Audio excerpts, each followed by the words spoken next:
تعالیٰ کر سکتا ہے، کوئی اس کے لیے مشکل نہیں. ہوا علی کل شیء قدیر، اسے ہر شے کی قدرت حاصل ہے. لیکن اصل بات جو ہے میں آپ کو بتانا چاہتا ہوں، یہ ہے سائیڈ ایشو. اصل ایشو ہے فلسطین کا جو شروع ہونے والا ہے. بھٹی دہکے گی وہاں. ظاہر بات ہے کہ اگر کوئی بہت بڑا اقدام ہو جاتا ہے فلسطینیوں کے خلاف، اور اگر واقعتاً مسجد اقصیٰ اور قبۃ الصخرہ گرا دیے جاتے ہیں، جو طوفان اٹھے گا عالم عرب میں، یہ حسنی مبارک ہو یا شاہ خالد ہو یا کوئی اور ہو، یہ نہیں روک سکتے اس طوفان کو. نوجوان خون اٹھے گا، غیرت اور جو بھی حمیت ہے. مسلمان ان پڑھ سے ان پڑھ اور بالکل بے دین، وہ بھی مسجد کی حرمت پر کٹ مرنے کو تیار ہو جاتا ہے. مسجد تو بنا دی شب بھر میں ایمان کی حرارت والوں نے، من اپنا پرانا پاپی ہے، برسوں میں نماز ہی بن نہ سکا. وہ چاہے کانپور کی مسجد سے مسلمانوں نے جانے دی ہے، چاہے وہ شہید گنج کی مسجد تھی مسلمانوں نے جانے دی ہے، چاہے نماز نہ پڑھتے ہو. لیکن یہ جو حرمت اور یہ جو حمیت اور یہ غیرت ہے، اس سے جو طوفان اٹھے گا یہ ہوگا اس ملحمۃ العظمی، اس کی طرف پیش رفت ہو رہی. کتاب الملاحم سے احادیث کے حوالے سے کہ جن جنگوں کا حوالہ دیا حضور نے، پیشن گوئی کی ہے، اس کا نقطہ آغاز تھا خلیج کی جنگ. صدام حسین نے اسے کہا تھا یہ مدر آف وارز ہے، ام المحارب، یہ ایک جنگ نہیں ہے. اس کا نقشہ بھی حدیث میں موجود ہے، پیشن گوئی موجود تھی، اس وقت بھی ہم نے شائع کی تھی. لیکن اس میں جو جنگ اب ہونے والی وہ الملحمۃ العظمی. ملحمہ کسے کہتے ہیں؟ لحم گوشت کو کہتے ہیں، اور قصائی کی دکان کو عربی میں ملحم کہتے ہیں، جہاں گوشت کے ٹکڑے کیے جاتے ہیں. آج کل مشینوں سے ہوتے ہیں، اب جو ہے وہ ہاتھ سے چھریوں سے نہیں ہوتے، لیکن ٹکڑے ہو رہے ہوتے ہیں، جسموں کے چیتھڑے اڑ رہے ہوتے ہیں. ملحمہ، یہی لفظ استعمال کیا تھا حضرت سعد ابن عبادہ نے رضی اللہ تعالی عنہ یوم فتح مکہ. ان کے دل میں تھا کہ اب ہم انتقام لیں گے ان عربوں سے، ان قریش سے. الیوم یوم الملحمہ، الیوم یوم الملحمہ، یہ کہتے ہوئے جا رہے تھے. ایک خاص کیفیت، آج ہے گوشت کے ٹکڑے اڑانے کا دن. حضور سے کہا کسی نے جا کر کے ساتھ تو یہ کہہ رہے ہیں الیوم یوم الملحمہ، الیوم یوم الملحمہ. حضور نے فرمایا نہیں، ان سے کہو جا کر الیوم یوم المرحمہ، الیوم یوم المرحمہ، آج رحمت کا دن ہے، آج تو میں ان سب کو معاف کروں گا. لا تثریب علیکم اليوم، میں تم سے وہی بات کہہ رہا ہوں جو میرے بھائی یوسف نے کہی تھی اپنے بھائیوں سے، اذهبوا فانتم الطلقاء، جاؤ تم سب کے سب آزاد.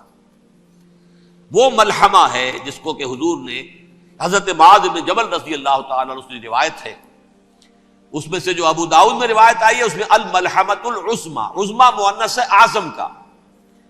آپ کہتے ہیں جنگ عظیم اول، جنگ عظیم دوم، عظیم کا باپ ہو گیا اعظم، سب سے بڑا، اور اس کا مؤنث ہے سب سے بڑی، عظمی.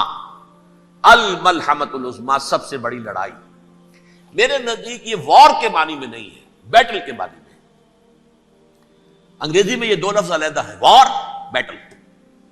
وار سالوں کو محیط ہوتی ہے، بیٹل کسی ایک خاص جگہ پر جو لڑائی ہوتی ہے اس کو کہتے ہیں. حضور کے اور قریش کے درمیان 6 سالہ وار تھی، جنگ تھی. لیکن battles, battle of Uhud, battle of Badr, یہ بیٹلز تھی، لڑائیاں تھیں.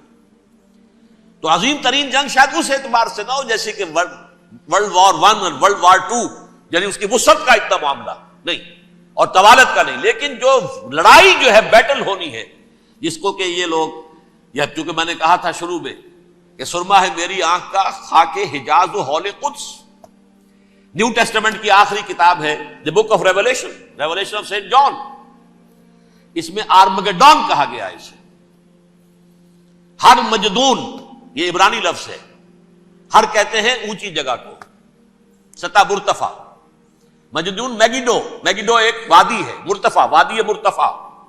یہ ہے واقع لبنان، اسرائیل اور شام کے درمیان جو ٹکڑا، جو ٹرائنگل بنتی ہے، یہ ہے، یہاں پر بڑی جنگ لڑی جائے گی. اور یہ جنگ صلیب ہوگی جو کہا ہے یہ بش نے، یہ جنگ صلیب.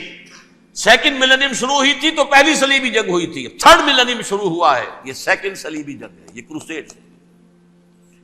اور میں اس مرتبہ امریکہ گیا تھا تو پہلی مرتبہ مجھے وہاں ایک رسالہ ملا ٹرمپٹ نام کا. یہ امریکہ کے جو بہت ایکسٹریمسٹ قسم کے پروٹیسٹنٹس ہیں، یہ ان کا رسالہ ہے، اور ان کے بارے میں اب کہا جا رہا ہے وہ کرسچین زائنسٹ ہیں. آپ شاید پہلی مرتبہ یہ لفظ سن رہے ہوں. زائنسٹ تو ہم سمجھتے ہیں یہودیوں کو، کرسچین زائنسٹ وہ ہیں جو ہیں تو عیسائی پروٹیسٹنٹس ہیں، لیکن اسرائیل کے وہ حمایتی یہودیوں سے بڑھ کر ہیں. یہ میری کسی پہلی تقریر میں شاید بہت سے حضرات کو یاد آ جائے، میں نے کہا تھا 4 سال پہلے ہمارا تنظیم اسلامی کا ایک کنونشن ہوا تھا ہوسٹن میں، امریکہ کا جنوبی علاقے کا شہر ہے. ایک سیشن اس میں ہم نے رکھا تھا انٹرفیتھ، ایک عیسائی کو بلایا تھا، ایک یہودی بہت بڑا وہاں کا عالم ہے اس کو بلایا تھا. اس یہودی عالم نے ڈاکٹر وشوگراڈ، جو وہاں کی یونیورسٹی میں پروفیسر ایمیریٹس ہے، اس نے کہا تھا کہ یہ اسرائیل کی تو سپورٹ کر رہے ہیں عیسائی، ہم تو نہیں کر رہے. جو پریکٹسنگ یہودی ہیں وہ زیادہ اسرائیل کے حق میں نہیں تھے، یہ تو سن 67 کے بعد انہوں نے اسرائیل کو تسلیم کیا ہے. وہ تو منتظر تھے کہ ہمارا مسیحا آئے گا تو اس کی قیادت میں جنگ کریں گے، جیسے شیعہ منتظر تھے کہ مہدی موعود آئیں گے تو پھر ہم کچھ کریں گے. وہ امام خمینی نے کہا بھائی جب وہ آئیں گے آ جائیں گے، لیکن ہم کچھ راستہ کے لیے. زائنسٹ نے آگے بڑھ کر ریاست قائم کر لی، اور جب یروشلم پر بھی پورا قبضہ کر لیا تب جو ہے در حقیقت مذہبی یہودی جو ہے پھر انہوں نے اپنایا ہے، اون کیا ہے، اور نئے سیٹلمنٹس جو بھی بنے ہیں وہاں پر اسرائیل میں، اس میں اکثر و بیشتر مذہبی یہودی آیا، اور بروکلن کے علاقے سے سب سے بڑھ کر آئے ہیں، جو امریکہ میں نیو یارک کا ایک جنوبی علاقہ ہے، بہت بڑا یہودیوں کا بہت بڑا گڑھ ہے. نیو یارک کو جیو یارک بھی کہا جاتا ہے، وہ تو اصل میں مرکز جو ہے وہ تو یہودیوں کا ہے.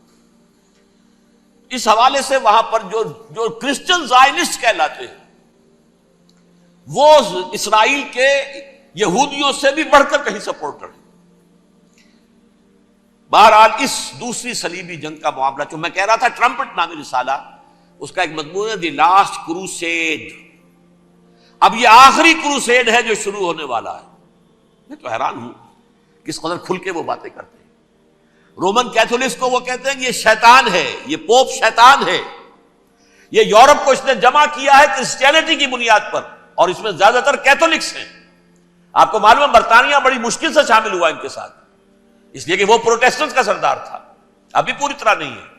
یورپ جو ہے وہ رومن امپائر دوبارہ یہ کھڑی کر رہا ہے، اور در حقیقت یہ جو ہے یہودیوں سے بھی چھیننا چاہتے ہیں اسرائیل کو اور فلسطین کو، اور مسلمانوں سے بھی، اور یہ وہی کروسیڈ جو تھے اربن ثانی کے، اس کی تیاری کر رہے ہیں تاکہ وہاں پر عیسائی حکومت قائم ہو جائے، کیتھولکس کی، پوپ کی حکومت قائم ہو جائے، جیسے ایسٹ تیمور میں کر دی. ایسٹ تیمور میں کون سی حکومت بنی ہے؟ Roman Catholic. رومن کیتھولک اسرائیل میں بنے، تاکہ یہ سارے مقامات مقدسہ جہاں اسرائیل پیدا ہوئے، بیت حضرت مسیح پیدا ہوا، بیت الحم کہاں ہے؟ وہی ہے کہ نہیں؟ جہاں سے ریزریکشن ہوا ان کے خیال میں وہ کہاں ہے؟ وہیں پر ہے کہ نہیں؟ بڑے بڑے گرجے ان کے وہی ہیں. تو اس اعتبار سے ان کا کہنا یہ ہے یہ لاسٹ کروسیڈ کی تیاری ہو رہی ہے، یہ کیفور.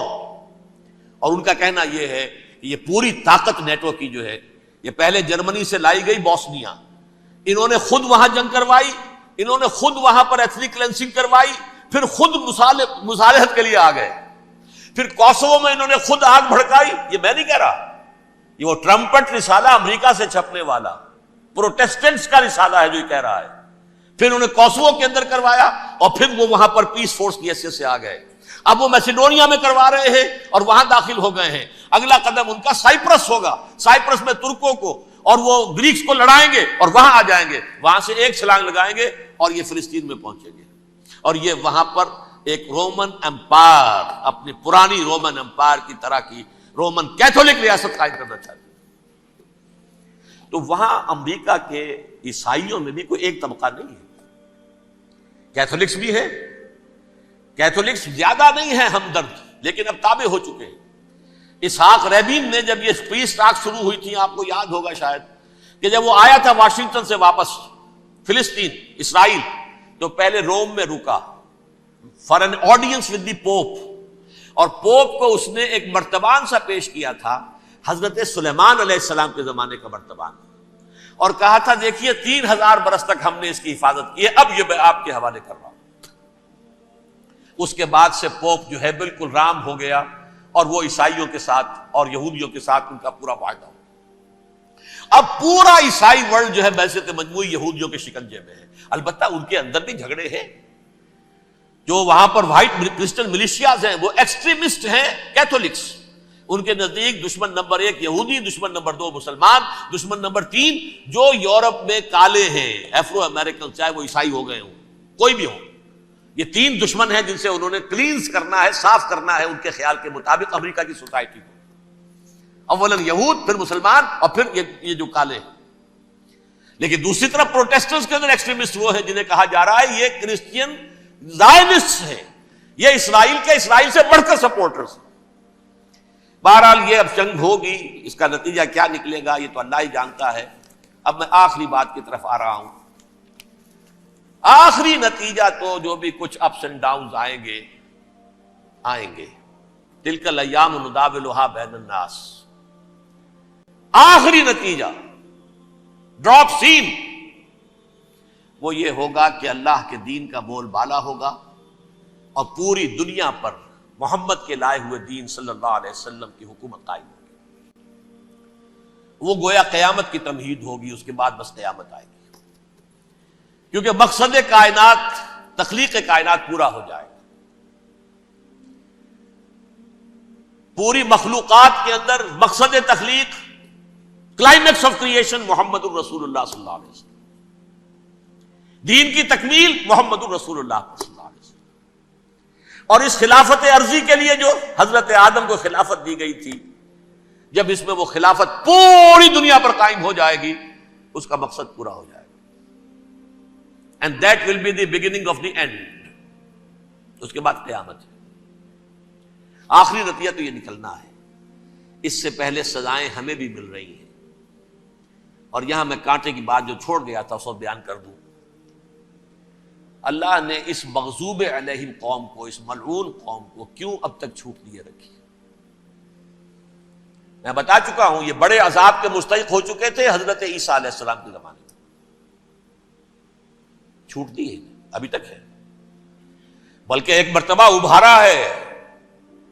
1900 برس کے بعد ابھرے ہیں یہ، بالفور ڈیکلریشن 1917، سن 70 عیسوی کے بعد، تقریباً 1900 برس، 1850 برس تو ہے کم سے کم۔ پھر creation of Israel 1948، 1967 extension of Israel, یروشلم پر قبضہ۔ یہ سارا جو ہے کیوں ہے؟ اللہ تعالیٰ اس خیر امت محمد صلی اللہ علیہ وسلم، اس کے بہترین حصے کو سزا ان ملعونوں کے ہاتھوں دے رہا ہے۔ کیوں؟ جو جرم انہوں نے کیا تھا وہی ہم نے کیا۔ انہوں نے اللہ کی کتاب کو پیٹھ کے پیچھے پھینکا، نبذ فریق من الذین اوتوا الکتاب کتاب اللہ وراء ظہورہم، ہم نے اپنی پیٹھوں کے پیچھے پھینکا کہ نہیں؟ کولونیل رول سے آزاد ہوئے، کہیں اسلامی قانون نافذ کیا، کہیں اسلامی نظام قائم کیا؟ تو جو جرم ان کا تھا وہی ہمارا ہے، اور ہم خیر امت ہیں، اور ہمارے میں سے خیر ترین عرب ہے، ان پر اللہ کا فضل، ان کی مادری زبان میں اللہ کی کتاب موجود ہے۔ پھر انہوں نے اللہ کے دین کو پیٹھ دکھائی۔ جو ملک آزاد ہوا کولونیل رول سے، یا اس نے قبلہ کر لیا اپنا ماسکو کی طرف، یا کر لیا واشنگٹن کی طرف۔ کسی نے مکے کو قبلہ بنایا، یہ بدترین سزا ہے۔ ویل للعرب من شر قد اقترب۔ اور ترمذی شریف میں تو یہاں تک روایت ہے، من اقتراب الساعۃ ہلاک العرب، قیامت کے قرب کی ایک نشانی یہ بھی ہوگی کہ عرب ہلاک ہو جائیں گے۔ ایک حدیث میں الفاظ آتے ہیں کہ حضور نے جب کہا یہ ہوگا یہ ہوگا یہ ہوگا، یہ بربادی آئے گی، تو کسی زوجہ محترمہ نام میں بھول رہا ہوں، انہوں نے پوچھا کہ عرب اس دن کہاں ہوں گے؟ فرمایا العرب یومئذ قلیل، بہت کم۔ آخری خاتمہ ہونا ہے یہود کا حضرت مسیح علیہ السلام کے ہاتھوں. وہ عذاب جو 2000 برس تک ان سے ٹلا رہا وہ آئے گا اور ان کے رسول ہی کے ہاتھوں آئے گا. لیکن اس سے پہلے مسلمانوں پر یہ عذاب آ رہا ہے، ہولوکاسٹ کے درجے کا عذاب آ رہا ہے. البتہ ہم پاکستانی اس میں یوں سمجھ لیجئے کہ وہ تو خبریں موجود ہیں احادیث میں، وہاں تو جو ہونا ہے. اتنے انسان مریں گے کہ ایک پرندہ جو ہے اڑتا چلا جائے گا، وہ نہیں چاہے گا کہ نیچے اترے تو کسی لاش پر اترے، اسے جگہ نہیں ملے گی زمین خالی کر کہیں اتر سکے، تھک ہار کر گرے گا، مرے گا تو بھی لاش کے اوپر گرے گا. یہ الفاظ ہے حضور صلی اللہ علیہ وسلم. الملحمۃ العظمی الملحمۃ الکبریٰ. یہ لاسٹ کروسیڈ ٹرمپٹ اخبار نے، میں اس کا فوٹو اسٹیٹ بھی کبھی آپ کو دکھا دوں، ویسے میرے ساتھ ہے وہ رسالہ ٹرمپٹ.